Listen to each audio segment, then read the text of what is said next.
When you come to the document body itself, these are some of the items that we're going to be looking for. We talked a little bit about pagination before as it refers to the preliminary pages. So we've got those first 3 pages with no page number printed on the bottom. So the title page, the copyright page, and the signature page. The rest of the preliminary pages are numbered with lowercase Roman numerals starting at IV. When you come to the body of the document, you're going to start the pagination with a normal Arabic 1. So even if you have 35 preliminary pages, you're going to start over again on that chapter 1 or that introduction chapter with a normal 1. Every page in the document after that has to have a page number. So figures, references, appendices, everything has to be paginated. And if you have something that's landscape orientation, the page number still needs to be there, portrait style. The margins of the document are 1.5 inches on the left and the top and 1 inch on the right and the bottom. This is different than what Word will give you when you open a new document, so you need to make the adjustment.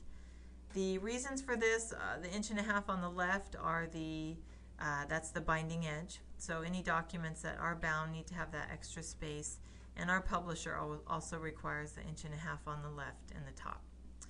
Widows and orphans are items in your document that you want to avoid, and they look like this. So a widow line is the last line of the paragraph left alone at the top of the page, and an orphan line is the first line of the paragraph left alone at the bottom of the page. So they're lonely, they need friends, so we want to think about always having 2 lines together at the top and the bottom of the page. You also want to think about your headers. If you've got a header left alone here at the bottom of the page, you always want to have at least 1 or 2 lines of text underneath that. So don't leave orphan headers down here at the bottom. What you can do is just shift this line down onto the next page. This extra white space is not a concern. Just shift the orphan line down. For the widow line, you'd bring over a line from the previous page, so there's at least 2 lines here. Use your software though. Word has, you can set it so it doesn't do widows and orphans, so it automatically will keep this from happening. LaTeX, you can lower the tolerance for widows and orphans. So whatever software you're using, just make sure that you look into this so you don't have to manually correct all the widows and orphans. If you want to go through and look for these, you want to make sure you're at the very end. It's the last thing that you do. You're not typing anything else. You're not planning on changing anything else. Otherwise, you'll type something and you'll create 3 more, orphans that you've already fixed. So make sure this is the last thing that you'll work on, but we want to avoid these in the document. Tables, figures, and captions. So we're going to look at some examples of what is okay. The first example is a figure and a caption embedded in the text, and this is what that looks like. So you've got a little bit of text, you've got your figure and your caption, and some more text under that.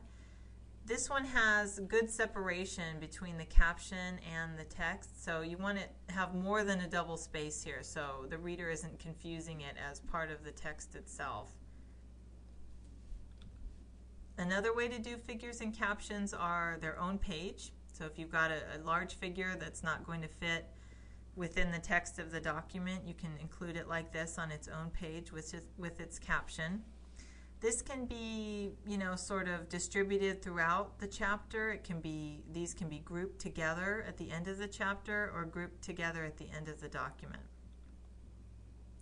Another option that you have is a landscape figure.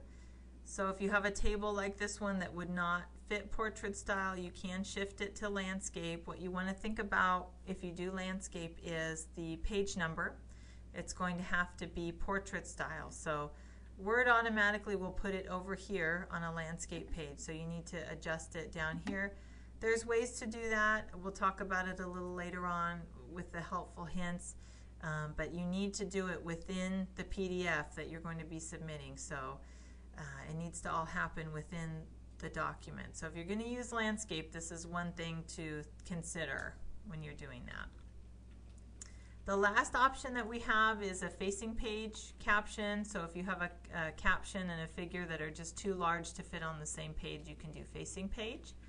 When you do facing page, the left margin and the right margin measurements are switched. So the 1.5 inch margin is now on the right because we consider this middle area to be the binding edge. So it shifts the margins on that right-hand side for the caption. Both pages are numbered and included in the pagination. So that's another option that you have, the facing page caption. Double spacing throughout the document is expected. Obviously, there's some exceptions. You saw in the preliminary pages how some of the areas were single spaced. Footnotes, endnotes, that's fine. If you have a long quotation, you can single space that. You don't have to, but it's an option that you have. References, if you have items in a table or a figure that need to be single spaced, that's fine. So if you have a question about an area, it's okay to single space something, you can just contact our office. But overall, we want the text to be double spaced. And captions also, those are going to be single spaced. Throughout the document, the type size needs to be 10, 11, or 12. Again, we're looking for consistency, so we don't want to see you shifting throughout these different sizes. If you're going to use 12 point, it needs to be 12 point throughout the document. As always, there's exceptions too, so if you want your captions or legends to be a smaller point than the type of the text of the document, that's fine. If you have a figure that needs some smaller font, that's okay, or a table, that's fine. Basically, I'm looking at, is it legible? Can we read it?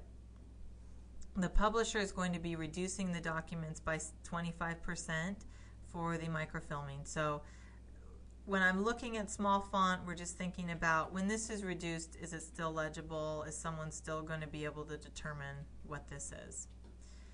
Fonts in the document, you don't have to use Times or Arial. You can use other fonts. We just want to make sure it's legible, easy to read, nothing too fancy or swirly or difficult to read or translate into PDF or to be viewed on other computers. So you don't necessarily have to stick with Times, but make sure that it's a nice clear font that you're choosing.